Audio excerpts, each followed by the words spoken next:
संतोष देशमुख हत्या प्रकरणातील 3 फरार आरोपींचा मर्डर. सामाजिक कार्यकर्ते अंजली दमानिया यांचा मोठा दावा. वाल्मिक कराडला अटक करून मुंडेंचा राजीनामा घेण्याची मागणी.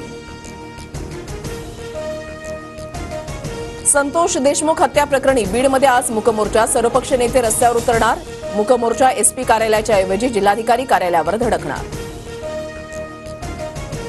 बीडमधील अत्यावश्यक सेवा वगळता सर्व बाजारपेठा, शाळा, महाविद्यालय बंद. संतोष देशमुख हत्या प्रकरणी नागरिकांमध्ये संतापाची लाट.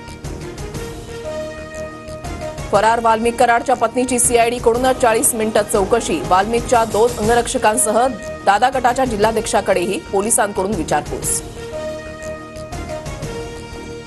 सीएमनी सांगितलं आरोपींना सोडणार नाही, त्यावर विश्वास नाही का? रुपाली ठोंबरेंचा सुरेश धस यांना सवाल. जाणीवपूर्वक अभिनेत्रींचा अपमान करत असल्याचा आरोप.